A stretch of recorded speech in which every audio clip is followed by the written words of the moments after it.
Hello friends, thank you for joining me today as I delve into a story that starts with the Levites. So let's take a look at what happened starting in the Bible in Numbers chapters 1, 3, and 4. So here's how it all starts. A year after Israel's departure from Egypt, the Lord spoke to Moses in the Tabernacle in the wilderness of Sinai. And God began with a series of instructions for Moses to follow. So Moses and Aaron called together these chosen leaders, and they assembled the whole community of Israel on that very day. All the people were registered according to their ancestry by their clans and families. Okay, at this point, the Bible tells us the total number was 603,550. 603,550. But this total did not include the Levites. For the Lord had said to Moses, "Do not include the tribe of Levi in the registration. Do not count them with the rest of the Israelites. Put the Levites in charge of the tabernacle at the covenant, along with all its furnishings and equipment. They must carry the tabernacle and all its furnishings as you travel, and they must take care of it and camp around it. Whenever it is time for the tabernacle to move, the Levites will take it down, and when it is time to stop, they will set it up again. But any unauthorized person who goes too near the tabernacle must be put to death." So Moses did what he was told and set everything up as the Lord required. But who was Levi? Well, Levi was the third son of Jacob and Leah, and the ancestor of one of the 12 tribes of the Israelites. The name Levi means joined in harmony. Now the Levites were a special tribe in Israel set apart for the service to God and to his people. The priests came from this tribe, but maybe obviously not all Levites were priests. Here's where we get to where God details the roles of the other Levites, the non-priests. We're in chapter 3 now. Then the Lord said to Moses, "Call forward the tribe of Levite and present them to Aaron, the priest, to serve as his assistants. They will serve Aaron and the whole community, performing their sacred duties in and around the tabernacle. Assign the Levites to Aaron and his sons. They have been given from among all the people of Israel to serve as their assistants. Appoint Aaron and his sons to carry out the duties of the priesthood. But any unauthorized person who goes too near the sanctuary must be put to death."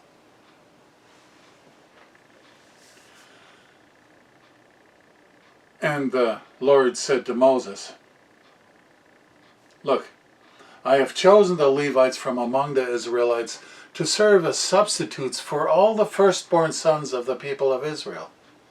The Levites belong to me. For all the firstborn males are mine. On the day I struck down the firstborn sons of the Egyptians, I set apart for myself all the firstborn in Israel, both of people and of animals. They are mine. I am the Lord." The Lord spoke again to Moses in the wilderness of Sinai. He said, "Record the names of the members of the tribe of Levi by their families and clans. List every male who is 1 month old or older." So Moses listed them, just as the Lord had commanded. Levi had 3 sons. Those names were Gershon, Kohath, and Merari. The first son, Gershon, the descendants of Gershon were composed of the clans descended from Libni and Shimei. There were 7,500 males 1 month old and older among these Gershonite clans. They were assigned the area to the west of the tabernacle for their camp. These clans were responsible for the care of the tabernacle, including the sacred tent with its layers of coverings and the curtain at its entrance. They were responsible for the curtains of the courtyard that surrounded the tabernacle and altar, the curtain at the courtyard entrance, the ropes, and all the equipment related to their use. The second son, Kohath, the descendants of Kohath were composed of the clans descended from Amram, Ishar, Hebron, and Uzziel. There were 8,600 males, 1 month old and older, among these Kohathite clans. They were responsible for the care of the sanctuary, and they were assigned the area south of the tabernacle for their camp. They were responsible for the care of the ark, the table, the lampstand, the altars, the various articles used in the sanctuary, the inner curtain, and all the equipment related to their use. And the third son, Merari. The descendants of Murari were composed of the clans descended from Mahli and Mushi. There were 6,200 males. These were all the Merarite clans. They were assigned the area north of the tabernacle for their camp. They were responsible for the care of the frames supporting the tabernacle, the crossbars, the pillars, the bases, and all the equipment related to their use.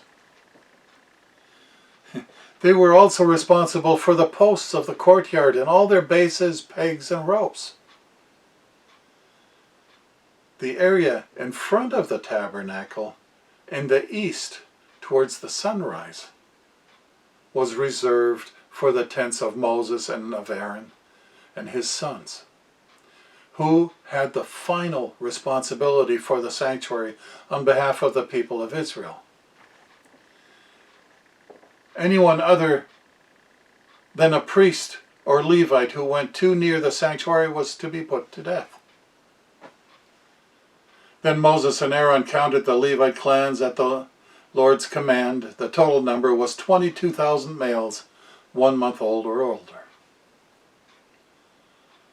All of these men were in service to the Lord and the tabernacle, or let's call it the mobile temple. All this begs the question. So what happened to the temple and God's rules from Moses' time until Jesus came, until he came to earth? Things changed. Was it money, lust for power, convenience, changing circumstance? There is a tremendous contrast between Moses' time and Jesus' time. But details about that are for another time. For now, let's take a look at what happened in Matthew 21. Jesus was at the center of the procession, and the people all around him were shouting, "Praise God for the Son of David." Then we get to the next day. Here's what happened there. Jesus entered the temple and began to drive out all the people buying and selling animals for sacrifice. He knocked over the tables of the money changers and the chairs of those selling doves. He said to them,